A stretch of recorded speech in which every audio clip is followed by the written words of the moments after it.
What can someone put on their car that makes you know immediately that they're a douchebag? Monster Energy drink decals or truck nuts. Dodge the dad, ram the daughter. On a Dodge Ram. Good stuff. Advertising for their MLM. A big tap-out sticker. A guy at my work has a penis-shaped piece of metal bolted to the front grille on his Civic. Edit, sad thing is, I guessed the guy who drives it by his appearance. Locally hated. Those piss on decals. A fake M badge on their BMW or AMG badge on their Mercedes. Those angel and devil female silhouette stickers. Usually seen on the back of a truck with accents down the side. I knew a guy who hung a thong from his rear view mirror. It was especially funny when he ran the heat or AC as the bottom part of the thing would begin flapping back and forth.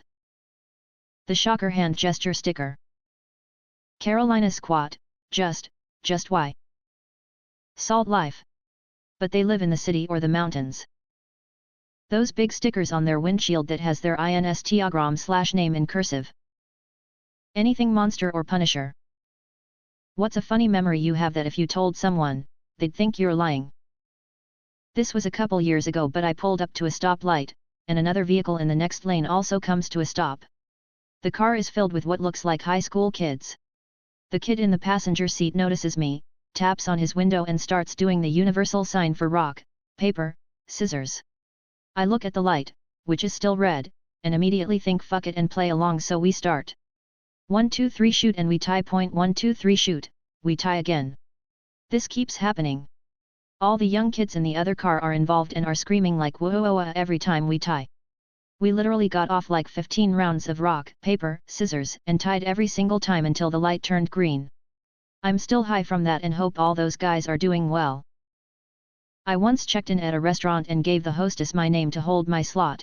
She then asked for my last name since the person below shared my first name. When I told her my last name, she looked at me like I was lying.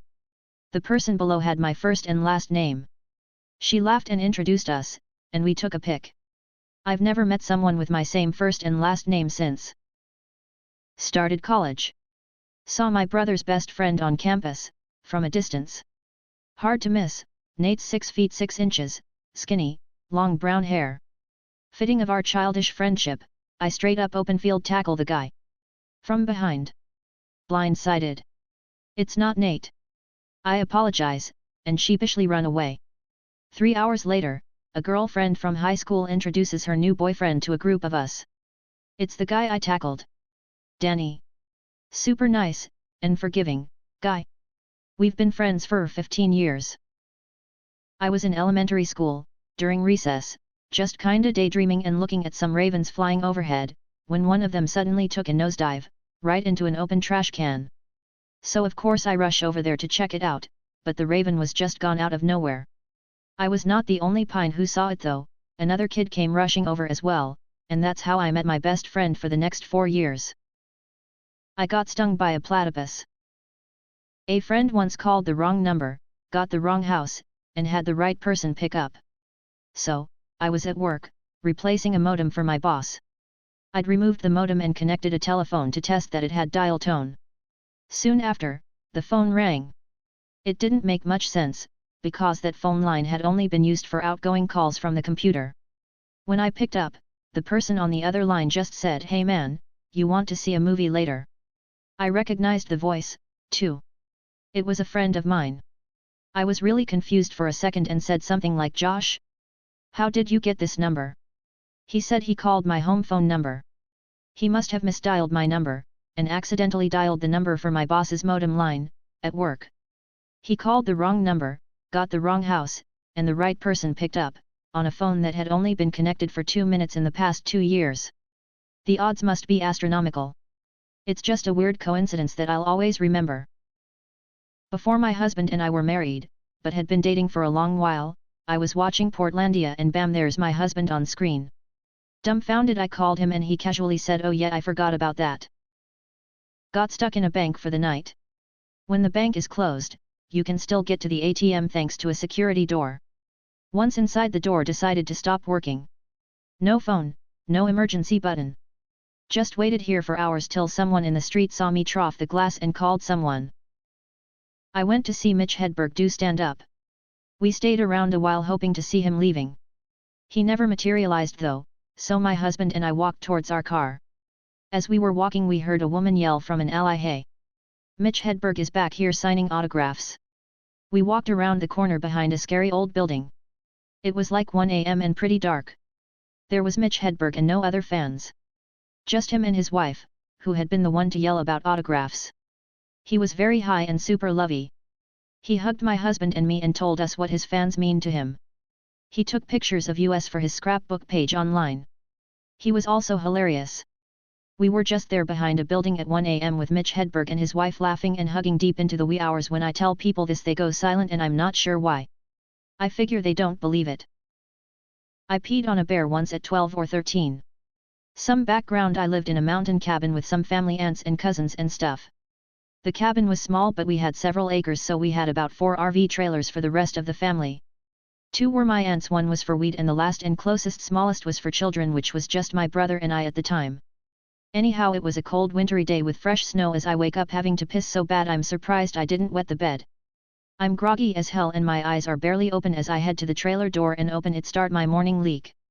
I did not notice the bear less than 2 feet away, so close I could have pet him if I leaned a bit forward with its head in the garbage can until I was halfway done when it moved. So of course I turned my whole body in my half-asleep state in to see what moved, and I finally notice a giant brown furry thing and I'm pissing all over its hind left thigh and leg as I'm wondering what it is, as the bear lifts its head and looks at me. We stare at each other for a moment as my actions begin to dawn on me. A moment later I finish. The bear and I stared at each for several moments until I took a step back, shut our flimsy door and locked our deadbolt that would have been useless had the bear decided I insulted his honor. And I went back to bed listening and waiting until I eventually went back to sleep. I was the brokest I have ever been, living in the middle of nowhere. I was pulling my last $20 out of a gas station ATM. I hit the button and it spit out $60. I was only charged $20 on my account. It sounds like such a tall tale, but I swear it happened. An eagle came for my face as a child. I was about 8. I ducked and it ended up grabbing my hair and taking some with it. I ran inside crying and told my mom. She didn't believe me, so I never told anyone else. I'm 22. I had a pet hummingbird as a kid. My mom found it injured on a sidewalk and nursed it back to health. It only had one eye and no depth perception, so we kept it inside. We'd let it buzz around the room, land on us, and all that jazz. My brother told his teacher about it, in 3rd grade, and the teacher actually called my mom and was like, "Your son has made up a crazy story and insists it's real." Reality was we had a pet hummingbird, and that seemed crazy enough people didn't believe it. Back in middle school I was walking back to class after lunch when someone chucked something down the hallway as hard as they could. My natural instinct was to jump up and catch it. It was a perfect catch and not a single person saw. It was a mozzarella stick. I was walking on a hiking/biking trail when a woman rode past me on her bicycle. I yelled out, "Keep the pedal to the metal." Not 2 seconds later I hear an awful metallic noise and turned to see the poor woman's pedal mechanism had fallen apart. She told me, "You shouldn't have said that." I apologized profusely and asked if she needed any help.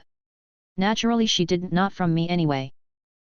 What's a fun fact that nobody asked for? Between 1913 and 1914, Sigmund Freud, Adolf Hitler, Joseph Stalin, Emperor Franz Joseph, Archduke Franz Ferdinand and Leon Trotsky lived in Vienna within 4 kilometers of each other. Talk about sitcom idea. Baby kittens and puppies can't urinate and defecate on their own. Their mothers lick their genitals and anuses to prompt them to do so, and then also cleans it up. Most people don't know this if they happen to be taking care of an orphaned young kitten or puppy, so it ends up being a cause of death for a lot of them. If you ever take care of an orphaned kitten/puppy or know someone who is, you must use a damp paper towel or wash rag to wipe their bottoms until they urinate or defecate. The more you know. German submarine U-215 sank during WW2. Didn't decompress though. It's still sealed on the bottom of the ocean with 49 people inside. I've always wondered what went down in there. Lake Superior does not give up her dead. The waters of Lake Superior are so cold that the bodies and the majority of stuff from shipwrecks is preserved. The Great Lakes, all of them, are basically just giant ship graveyards. Elephants can purr, like cats. Greater stick nest rats, an Australian native rodent, glue its nests together using urine, which dries like cement.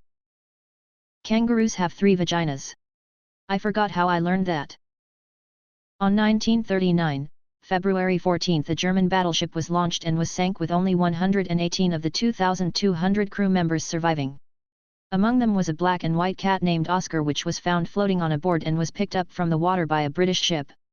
On October 27, 1941, the ship sank to the west of Gibraltar and Oscar was found clinging to a piece of plank and was later brought to the shore establishment in Gibraltar. When British officers learned what happened, they named him Unsinkable Sam. After that he was adopted by the crew of the HMS Ark Royal, and in 1941, November 14, a torpedo hit the ship. Sam was again found clinging to a piece of plank and was described as angry but unharmed. By this time it was enough for the poor cat and remained 8 days on land hunting mice in Gibraltar and then being transferred to the UK, where he lived his final days. And this was the story of Unsinkable Sam. Almost all mammals take around the same time to urinate. Dragonflies suck water up their butts and shoot it out like jets when they get tired. A baby could swim in a blue whale's veins. That's how huge it is. When a rooster crows, it partially pinches shut its ear canals so it won't deafen itself. There was a Finnish soldier named Amo Koivunen who got separated from his unit. He had no food or weapons, and to avoid dying, took enough methamphetamine for 30 men. During his insane drug binge, he skied about 250 miles, passed over a landmine and survived, and caught and ate a bird raw. That's just a few details. I recommend actually reading about this absolute legend yourself. Before he became president, Abraham Lincoln was an elite wrestling champion. In 300 matches, he only lost 1. Bonus fun fact, he was also a licensed bartender. Queen Victoria gave the rights of her will to her physician, who she trusted more than her family. The royal family is still trying and failing to get the will from the doctor's family.